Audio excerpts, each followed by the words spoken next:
Welcome, everyone. This is Rashad Woods with the T.R.O.N podcast, The Randomness of Nothing. On this show, we'll be talking to subject matter experts, hobbyists, so you can be inspired to reach your better self, maybe learn that new career, new hobby, learn something new from the experts in their fields. Right now, from Toronto, Canada, I'm honored to be with Mr. Nicky Billou. Just a quick background with him real quick. He's an entrepreneur, best-selling New York Times author, 2 times, author, motivational speaker, and a very well-known businessman in Canada with some of the largest entrepreneurs in Canada. I got to say, I'm honored to have his time. I don't want to take up too much of the talking. Thank you very much for joining the show. It's an honor to be here, man. Thanks for having me on the show. I'm your first ever guest. It's a big deal. I'm blown away right now, to be quite honest with you. It's an honor and a pleasure. Thank you very much. I know I dived a little bit back in your background. I don't want to take up all the time talking. I know your time is real valuable. Why don't you tell the audience a little bit about yourself, your background, and how you became to be the person you are? Absolutely. I'm actually originally an immigrant from the Middle East. I'm a Christian from Iran. When I was 11 years old, the Islamic Revolution took place in Iran, and it turned my world upside down. Now, my late father, God rest his soul, he could see the writing on the wall. This was not going to be a place to raise a Christian family. So he and my mom, they got together, they spoke, they made a plan to get me and my 2 brothers out of Iran. It took a few years, but eventually we left Iran and we settled where I now live in Toronto, Canada. Now, at the time, Rashad, yes, I was a kid, man. I didn't want to leave my home. I didn't want to leave my friends, right? But looking back, it was the single greatest thing Mom and Dad could have done for me and my 2 brothers. They took us from a legacy of tyranny to a legacy of freedom. Now, I believe inside every human breast beats the living heart of freedom. Every man, every woman on this planet yearns to march to the tune of their own drummer. And if you think about it, and you're in business, freedom is critical to you being able to be successful. Without freedom, you don't have free expression. Without being able to freely express yourselves, you cannot go out there and engage in creating a business. You can't have free enterprise. And without free enterprise, man, no entrepreneur can actually be an entrepreneur. They're going to need to kiss the butt of the people in power just to have anything go their way. So I think every person in business needs to be a freedom lover. Now, my dad, he was an entrepreneur. He loved people. If you met him, Rashad, you'd love him, man. He's the kind of man, if you were looking for work, he'd sit you down, call all his buddies till he got you a job. If you were trying to start a business, he'd sit you down, listen to what you had to say, give you his best advice, get you connected with people who could get you access to capital, clients, so you could get going. If you were trying to buy a car, a house, and you couldn't quite come up with money, he'd top you up with a loan, and he'd never let you pay it back. And people always say to me, man, when I tell them this, come on, Nicky, this doesn't sound real. This does sound too good to be true. Who actually does that? And I say to them, well, the late, great Napoleon Billou, for one. And then they go, why would he do that? What's in it for him? What's the percentage? I go, listen, the percentage? He was a devout and committed Christian, and he believed he'd been blessed by God and his Lord and Savior, Jesus Christ. And it was his duty to share those blessings with his fellow man and woman, you know. And he also did it because he could. He was rich. He was successful. I wanted to be like him. I wanted to be somebody people looked up to, because people to this day come to me and say, hey, Nicky, man, are you Napoleon Billou's son? And I go, yes. And they say, I need to shake your hand. He did this for me. He did that for me. He did the other for me. And I wanted to be just fantastic. Like, really did. And so I decided to get into business because I wanted to be like my father. And my father would always say to me, son, you're in business. Remember, life isn't about money. It's about people. And I go, okay, Dad. And he said, son, even business isn't about money. It's about people. I said, but Dad, without money, you can't do business. He goes, that's true. But without people, there's no need for money to do business. All business is solving problems for people for profit. And that's all it is. That's all it is. Wow. And so I decided to get in the business of helping other businesses become successful. Because you see, I could see that sometimes, you know, business owners are good at what they do, Rashad, but they're not good at marketing or sales. But I was good at marketing and sales, right? So I thought I could show these people how to get good at marketing and sales. Well, the first thing is, it's a mindset. A lot of people don't want to be seen as pushy or salesy, right? So I'd sit down with them and I'd go, okay, man, here's the deal. Don't look at it as sales. Let's reframe how you look at it. Look at it as service. Now, you don't want to be sold. I don't want to be sold, right? But don't you love being served by a good person? Of course. Right? That's Absolutely. 100%, right? So when people took the attention off of, are they going to buy from me? Are they going to like me? And they put the attention on, how can I serve them? They would double, triple, quadruple their business. And that's how I got involved in businesses. I got in the business of helping people who are good people get out of their own way so they could create a business that would actually be worthy of the greatness that God has put in them. That's it. Mm-hmm. Well, I think too often, like even when I started this podcast, I got in my own head. It's like, what if people don't like me? What if I ask the right questions? And you start formulating all these reasons why you don't start. And then one day you're just driving in the car and you're just like, what's my problem? Why don't I just do it? I mean, there's never going to be a perfect time for me to start this, right? And sometimes the perfect for me started becoming the enemy of the good. And I said, what's the worst thing that'll happen? People will say I'm not interested. But what was crazy about it was you reached out to me really quickly. And I got a little nervous because I'm like, oh my gosh, somebody reached out to me. How do I actually proceed with this? I said, man, I'll just talk, and you made me really comfortable actually pursuing this because people who are successful, I've noticed, want to share that success with other people. They do. Right? And they want to tell them how to get out of their comfort zones. So I thank you for that. Very much appreciated. My pleasure. So I just want to dive a little bit deep in your background. I look, you have a great story. You lived in 5 different countries, 3 different continents. You went to University of Toronto, Georgetown University. Can you just explain, how that all came to be? Well, when we left Iran, right, we initially weren't able to immediately come to Canada, right? So we went to Europe. So I lived in Greece for a couple of years. Yeah. And then from there, we applied for the equivalent of a green card. In Canada, they call it landed immigrant status instead of a green card. So that took a couple of years before they gave us that. And then from there, we moved to Canada. And in the meantime, like we traveled a lot. Like I've lived in Switzerland for a few months, right? For about when I was a kid as well. Mom and Dad sent us there. I was in America for a couple of months in the 70s, and then again for a couple of years in the late 80s and early 90s when I did my master's degree at Georgetown University as well. And coming from Iran, it was important to my parents that we be citizens of the world in some respect, that we learn what other people were like and all about. Like my dad went to school in the UK. My mom went to school in Denmark from Iran. So they studied abroad and they came back home, and they were very sophisticated, cosmopolitan people. And that's how they raised me and my 2 brothers, right?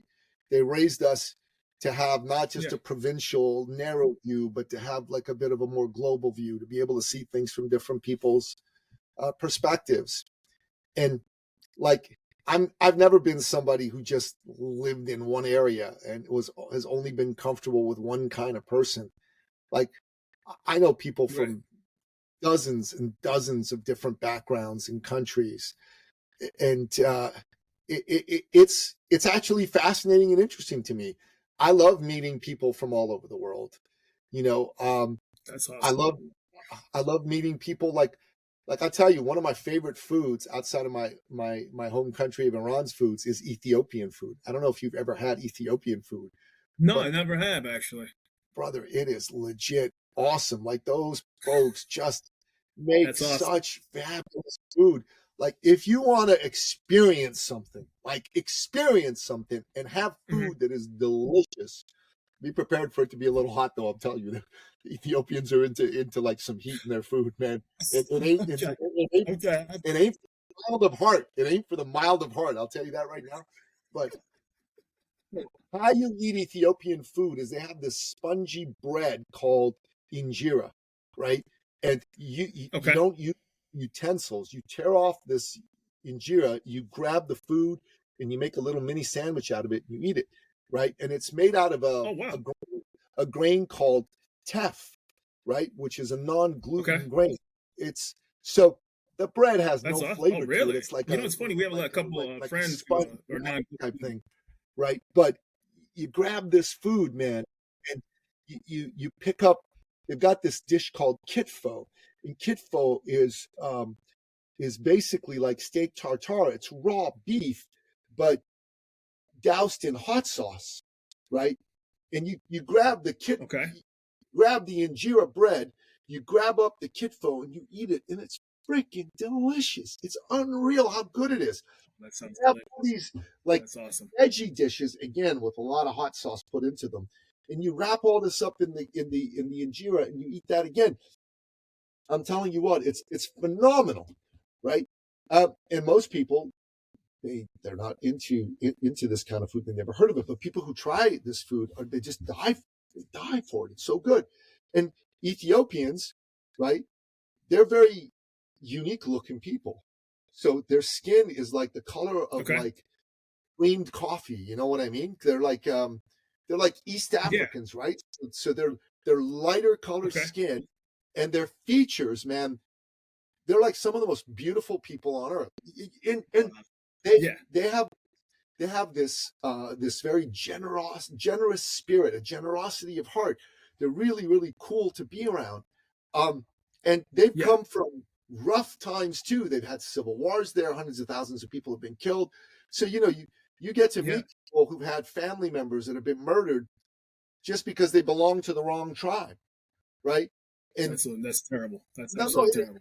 It is. So people in North America, they always make me laugh. They go, "Oh my God, we got such a big racism problem in North America." I go, "Are you out of your mind? We don't have a racism problem in North America. Go to freaking rest of the world. I'll show you a racism problem. Right. They don't like what tribe you're from. Right. They kill you. They kill you. Yeah. They burn you alive and laugh while you're dying. Like, are you kidding me? That's unbelievable. We got that's unbelievable here, man. People here we are like simpatico. It's good. It's but this is because I've lived in so many different countries and I've seen all this around the world. I can tell you I understand people. I love people. I love people from all different walks of life. I love people from all different cultures, continents, and I'm especially keen to meet people from a new culture when I've never met them. I've read about a lot of cultures, so before I even meet someone, let's from the Ojibwe culture in Southern Africa, man, I'm going to go and like read up on that and really understand it before I go speak to them, and then I want to get to know their food because they always have some cool food. You know what I mean? And well, it kind of connects people. I'm sure if connects people, man. You break bread with someone, you get to know them. Like if you and I were living in the same city, first thing I do with you is say, Rashad, man, we need to meet. What kind of food do you like to eat, right? And then I'd want to know what kind of food you like to eat, and then I'd sit with you and I'd eat with you. I'd talk to you. I'd ask you questions. That's how you get to know your fellow man. Right. And it breaks barriers down, right? You get people in a comfort zone. They have something that's tasty, and then it starts bringing back memories. And, hey, I'm going to open up myself up a little bit and tell you about this because this food's really good and it's a nice, loose atmosphere, right? And they're being serviced, not sold, if there's something else that comes with it. So, thank you. It's good you mentioned that because I do like to eat lots of different foods. Yeah, that's good, man. Me too. Me too. It's a beautiful thing. Tell us a little bit about eCircle Academy, if you could. I was very fascinated by that. Sure. Well, let me tell you a couple stories about some of our clients, right? Because what we do is we help our clients become like the go-to authority, the thought leader in their space. That way, a few things happen. First of all, they make a lot more money. So they can 5, 10, 20, 100-fold their money. That's always a beautiful thing, right? Making more money, we're fans of that. Absolutely. Secondly, though, it'd be easier for them to be seen as the authority. Like people go, "Oh, you're like the person who does X. You help people with Y problem," right?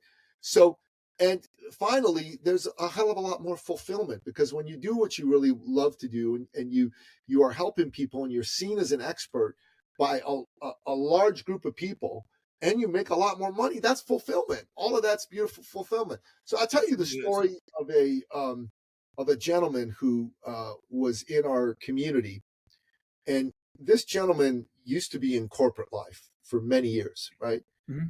And his name was Carl Kramer. And I'm sorry to tell you that he passed away a couple summers ago from pancreatic. Sorry to hear about that. Yeah, it was sad. He was like horrible disease.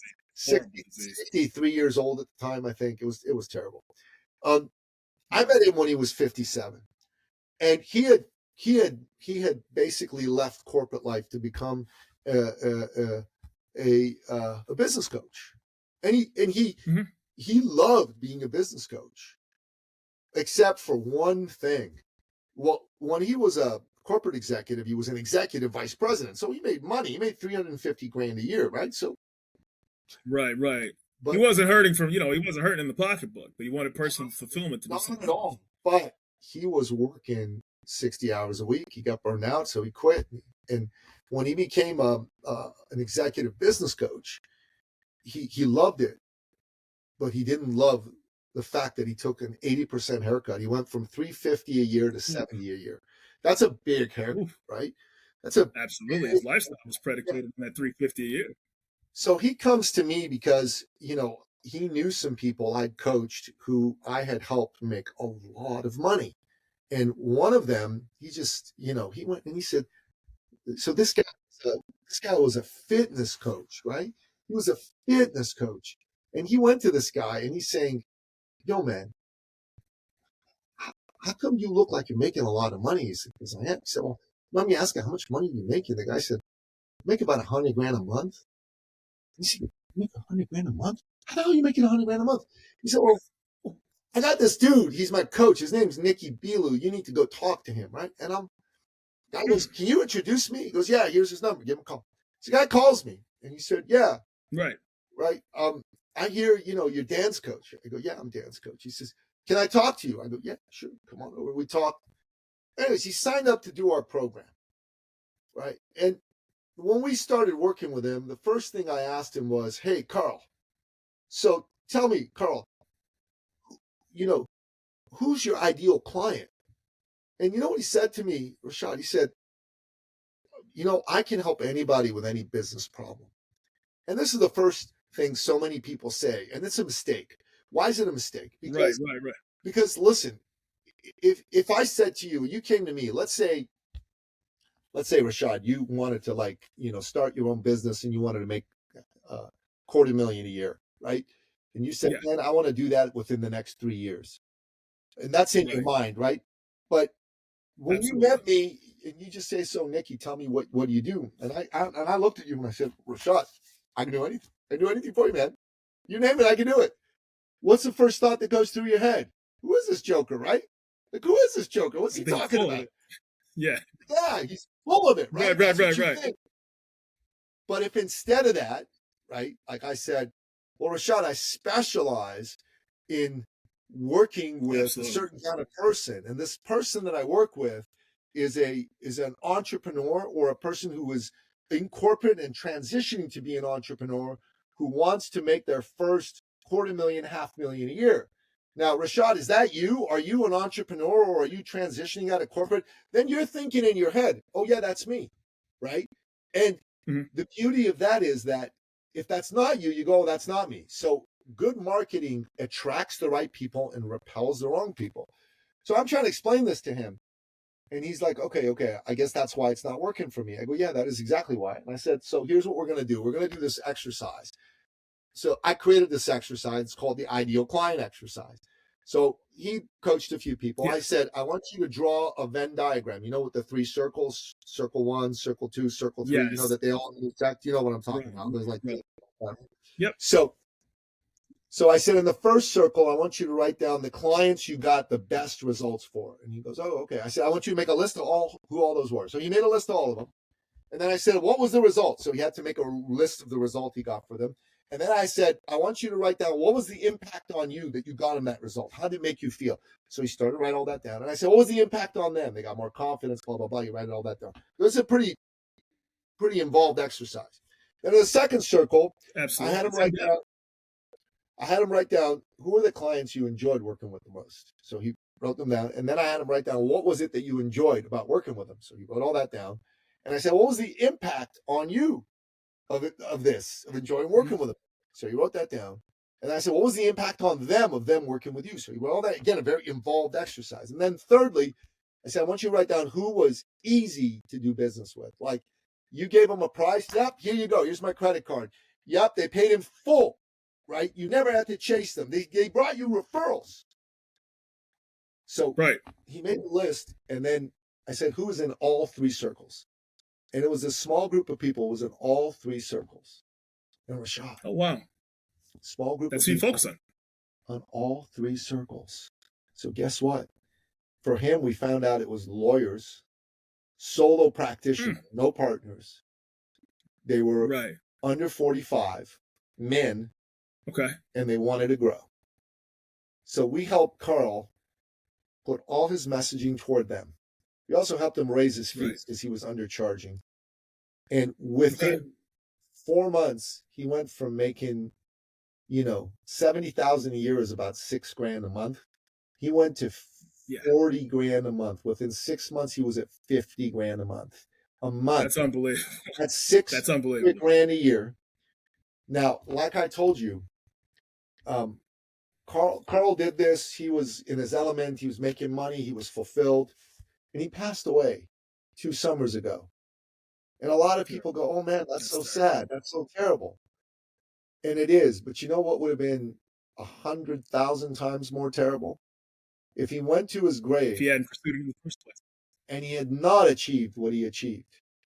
Carl right. Carl got to live those last year of his life with all the money he could handle, doing work he loved, not working a lot of hours because he was working 30 hours a week on a heavy week, 20 to 30 hours a week, and he was fulfilled because he felt, man, I'm living my purpose. Now, Rashad, I feel good that I helped this man achieve his purpose. Of course. Yeah. Absolutely. Absolutely. And I'm sure people are thanking you all the time for the opportunities and doors that you unlock for them. One of the reasons I'm on here is because this has been something that I wanted to pursue, and I just never, for lack of a better term, had the guts to do it. Yes, sir. Because I always would put thoughts in my head of why I couldn't do it. I don't have a journalism degree. I'm not tech savvy on that level. It has to be that group of people that can do this, but not me. And then all those things that keep going through your head. And I was like, well, I know how to talk to people. There's got to be something that can be of common good or of common period that could allow me to do this show. And one of my ways that I got involved doing this was I just like to know random stuff. And so I said, well, since I like to know random things, why not just do like the randomness of nothing, which is the T.R.O.N podcast? Talk to people who are successful in their fields. I saw you wrote, a number of books. And so I saw you read 3,000 books, which is crazy that you read 3,000 books. So it seems like you have a mind that's always on the go. Yeah, I enjoy thinking. I enjoy reading. I enjoy putting my mind to work, brother. That's for sure. 100%. That's awesome. That's awesome. Point. So when you do your motivational speaking, can you walk us through that process? Because obviously people are, and I saw that you do banks, you've done astronauts, you've done very successful people, but even those people find out that they need that extra kick or that extra motivation or that door that's open that they haven't thought of. So when you talk to successful people who are really good in their field, what are they still needing work on that they reach out? Because on paper, you'd think that they would never need somebody to reach out to. At least, me sitting on my couch. Well, the most successful people are the most humble people. They are constantly looking to improve. Because when you stop trying to improve is when you start decaying and dying. That's the way I see it. And if you want to get to the next level in any area of life, first you have to make a decision to do it, right? You got to be decisive. Second, you have to commit, because you're gonna be bad at something before you're good at it. So you got to commit to getting good at it. Thirdly, you have to get a coach. You got to be coachable. You got to listen to a coach. You got to invest in yourself. People who are successful put a lot of investment in themselves. And then fourthly, you got to be resourceful. You got to come up with the money, the time, the energy to get it done. And as we wrap up this conversation, this is the last thing I want to say to you. If you or someone listening to the show wants to get to the next level, man, first thing you got to do is you got to decide. You got to commit. You got to get some help. You got to get some coaching. You're not going to get it done on your own. And then you got to be resourceful and come up with the money, the time, the energy to get it all done. That's definitely true. And, and again, I appreciate, the time that you've given for my first podcast. I hope I didn't bomb on my first podcast. And anybody that's Oh, you listening, did good, man. know that. Thank you. Thank you. Anybody that's listening or will be listening in the future, we're going to be reaching out to people just like Nicky, who has been very valuable with his time. We want to find out what people love, what people do for a living, how they're successful. And this is going to be an ongoing journey on the T.R.O.N podcast to get people to open up and expand their minds a little bit, because there's only so much channel surfing you can do before you have to take those thoughts to action. And you have put in my mind that I need to act on things. And I hope people who are listening think the same thing. So I thank you for that. You're welcome. Amen, brother. It's been an God honor. bless you. Thank you so much. God bless you. I look forward to hearing from you soon again. Thank you so much, Nicky.